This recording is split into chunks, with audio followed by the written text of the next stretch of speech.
Yo, welcome to Hard Pass. I am your host, Jacques Slade. Today on the show, we've got Drake sneakers actually selling out again.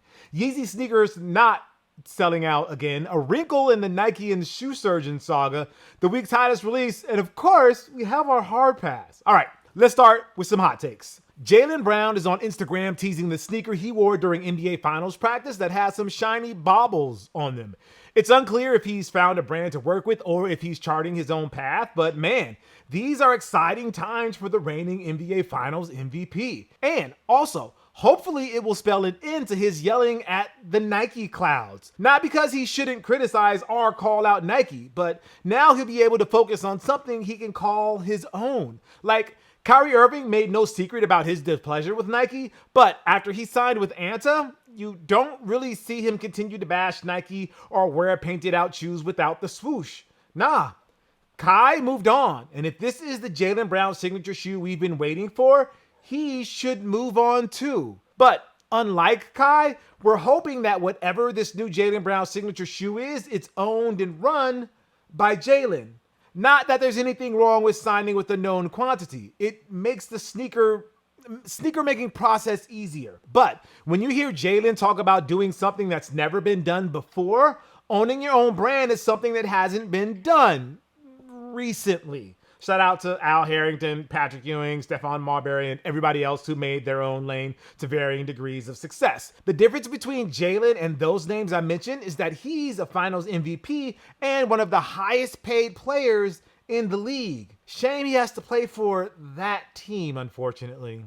The Nike Kobe 9 Elite High Halo released this past Friday. Well, it should have released this Friday because we're recording this prior to August 23rd. I can't tell the future by any means, but I bet you that I can tell what the reaction is going to be on the drop. It's going to be a lot of, well, I missed out to the bots and the resellers, or Nike needs to make more Kobe Protros. And you know what? I would agree with those. Make more Kobe Protros, John Donahoe. The resale for most Protros has never been lower since prior to Kobe's passing. So that means there's a lot of Protros out there, but it's not enough. Make more Kobe Protros, John Donahoe. Hopefully the release of the low-cut Halo 9s will satisfy sneakerheads and Kobe fans, but really what Nike needs to do is put the Kobe 9 Elite, both high and low, on Nike by You. They did it once upon a time with Nike ID, and it was a huge success. Like, even when sneaker culture was at its apex in the mid-2010s, you didn't really hear a Nike ID product sell out, except for Kobe 9 Elites. So put those Protros on Nike by You, John Donahoe. It's the right thing, and it will hopefully get people off of Vanessa's back. Hey, when you're wrong, you're wrong. And when we're wrong, we're wrong. And we'll call it out on this show. Like how we mispronounced it as Puma for the first few years of this show. But yeah, we've been big fans of Steph Curry's standalone Curry brand, and it has allowed him to make top-notch hooping sneakers where the Under Armour is minimized. We've said it for years. The UA logo? Great on gear, not so much on sneakers. But hey, Kelsy Plum's UA Apparition PE that's available now? Well done, Under Armour. Still not a fan of the UA logo on the sneakers, but this is about as unoffensive as it gets, and I swear that is a compliment. Plum's Breakthrough 5 PE that's also out now? Yeah, they're both pretty okay. Angel Reese and Allen Iverson have teamed up for a special friends and family pair of the Reebok Answer 3. Remember last week when I said that the crown logo might not be Angel's final logo?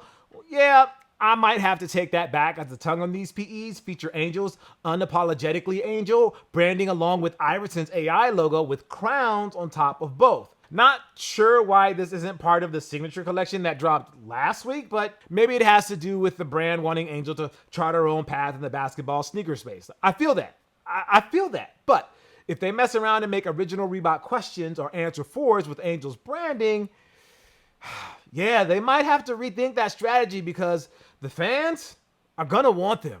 Asia Wilson, who of course has a Nike signature shoe on the way, thanks to internet bullying Nike, is out here just showing off with a South Beach Elite colorway of the Nike LeBron 21. Like, wow, I can't even remember a LeBron 21 that LeBron James himself had that was as interesting as these. That being said, are we getting close to embracing the South Beach nostalgia, or are we still a few years away from that? Like, never forget how popular the teal pink and black gray style was in the early 2010s. It was a time, man. And props to Asia for bringing it back for a second there. Don't look now, but is Drake making a comeback through his sneakers? Probably not, because people haven't forgot about the events of the past several months. Wop, wop, wop, wop. But you have to give the self-proclaimed Champagne Poppy some credit for trying with the latest release of his Nocta Hot Step 2s. The banana colorway, which is sold out on the Nocta site along with other Hot Step 2s, was part of a unique giveaway. A Miami market was selling Nocta bananas with a special sticker that contained a QR code that let you join a raffle for a chance to win the sneakers. I'm not terminally online these days, and I sure as hell ain't Googling the words Drake and banana, and I don't suggest you do it either. So I'm just going to assume the connection is a line from a new song or a sneak diss at somebody or whatever. But I have to give credit to people in the comments for this one. Some people are on Drake for swagger jacking another artist's banana vibes. Portland's very own Anime has been working with New Balance for a minute now, and last year he released a banana-inspired pair of the New Balance 610. Club Banana is the name of Amine's label and merchandise line. While the New Balance 610 and the Nocta Hot Step 2s are far from the same shoe, you have to wonder if it was intentional or merely a coincidence. A quick and absolutely safe Google search shows that the only connection the two seem to have is Amine saying it would be cool if Drake was a boss in a Def Jam fighting game. Nothing personal there, so okay. Regardless, Amine's New Balance 610 seems to be doing well at resale. The Hot Step 2 is selling out, so everybody is happy, right? Let's not all dig too deep into this stuff, people. And hey, if it turns out none of this was a happy coincidence, we can safely assume that this is now in Kendrick's Note app. The latest batch of Adidas Yeezys to go on sale has arrived, and, well, what else is there to talk about, right? We've already covered this story from every conceivable angle. Let's see. We've told Kanye fans that it's okay to buy these shoes even if Kanye doesn't approve of them. We've talked about what the long-term prospect of these sneakers will be in the resale market. Don't stock them, just rock them. And we've wondered aloud what this means for Adidas in the long term and how it will ultimately be remembered as a highly successful time for the brand that was unsustainable because reasons. There's really nothing left to talk about, except for the comments I've been seeing from all of these posts saying that their sneakers have yet to arrive. Come on, Adidas. You are desperate to finally be rid of these Yeezys. The least you could do is to do right by these consumers and have them shipped within a reasonable time frame. I've seen people say they've been waiting nearly a month for some pairs. That's not cool. That's not cool, Three Stripes. Not at all. And speaking of not cool, check out these Supreme Air Force One mids. Moving on. Luka Doncic's Jordan Luka 3 Motorsport is the inspiration behind a special 1969 Chevy Camaro that will be featured in both Forza Motorsport and Forza Horizon 5 video games. The car will feature both Jumpman and Luka branding along with elephant print and other elements found on the sneaker. It's another example of Jordan Brand, and really more specifically Michael Jordan, really loving the motorsports. Like, yeah, Jordan Brand is in football and baseball and golf and other sports, but man, MJ is invested in motorsports and it's pretty great. Like, I know MJ co-owns a NASCAR team and he once owned a Superbike team. When are we going to stop messing around and get him on the grid in F1? We know he's close with drivers like Lewis Hamilton and Pierre Gasly and has been to a few Grand Prix, but we need MJ out there like he's Toto Wolff, smashing tables when things go wrong. Mario Andretti is currently engaged with what appears to be a blood feud with the CEO and owners of F1 as he tries to get his own team. F1's argument is that Andretti wouldn't field a competitive team. I mean, I don't know the ins and outs of that reasoning, but I bet the F1 people would be a little more receptive if Andretti, say, gave MJ a call and all of a sudden it's Andretti Jordan Racing or whatever name they come up with. We need this, people. Like, we were all so happy when Jordan was in person to see his NASCAR team win a race.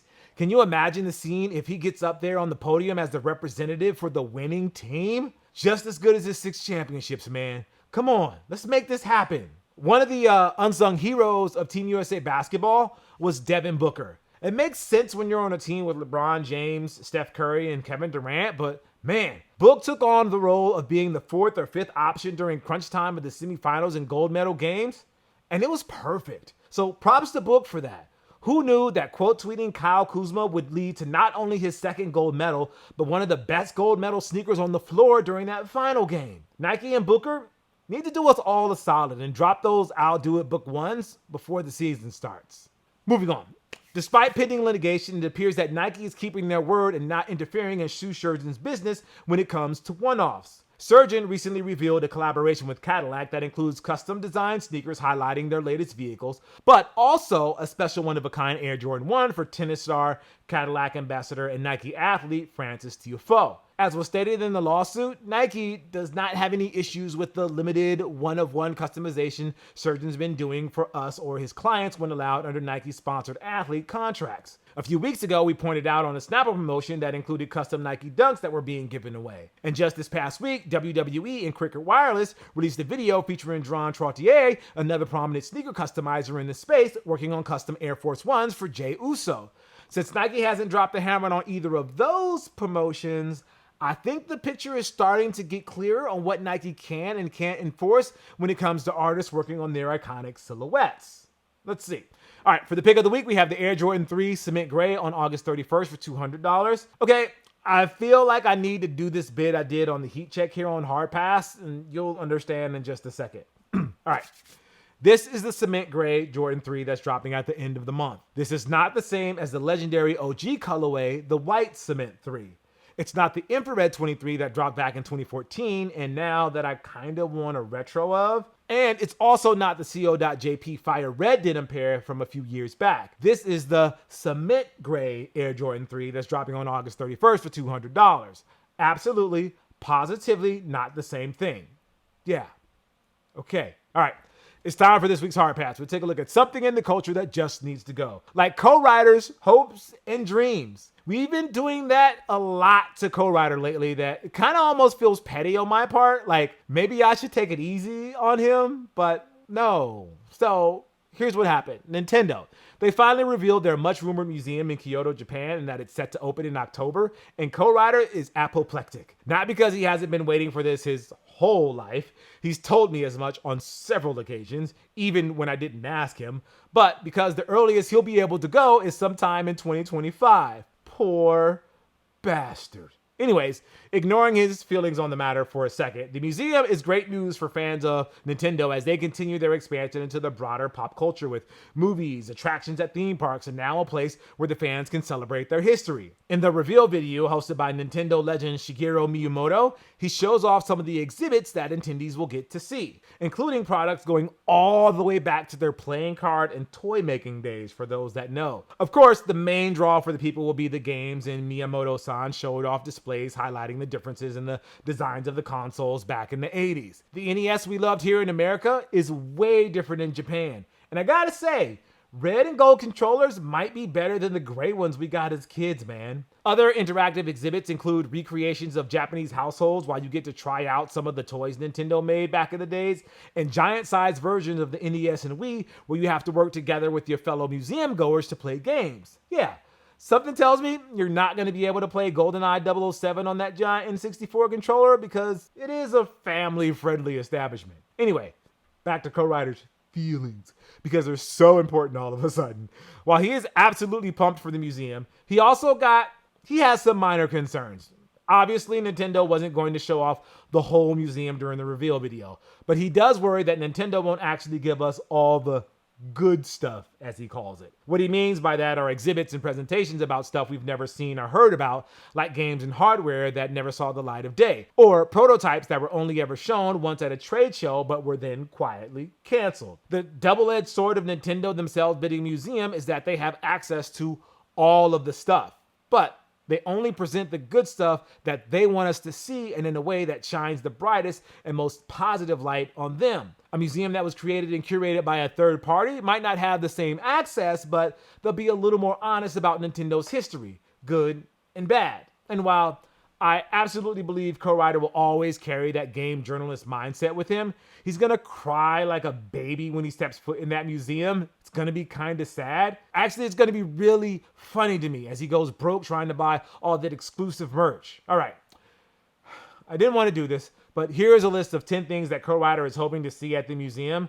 It should be noted that there's a lottery system in place in order to get the tickets. Yeah, so good luck with that, co-writer.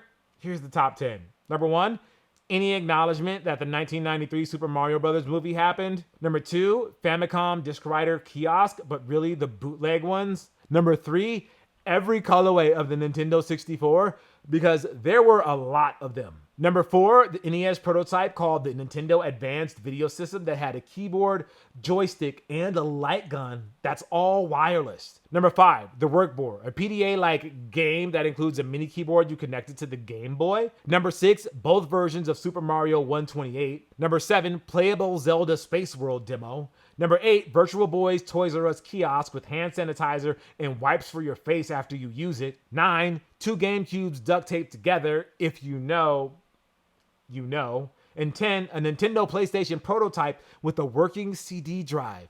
As you can tell, there's a lot of things that are going to break co-writer's heart. Anyway, that's going to do it for the show. Thank you guys for watching Hard Pass. I am Jacques Slade. I'll see you next week. If you'd like to possibly be featured in a What's a fuper? In a future, that's kind of like the Puma in fuper. Anyway, a future episode, give us a call at 818-493-9325. Leave a short message or social if you want. No more than 30 seconds. All right, I'll see you guys next week. Peace.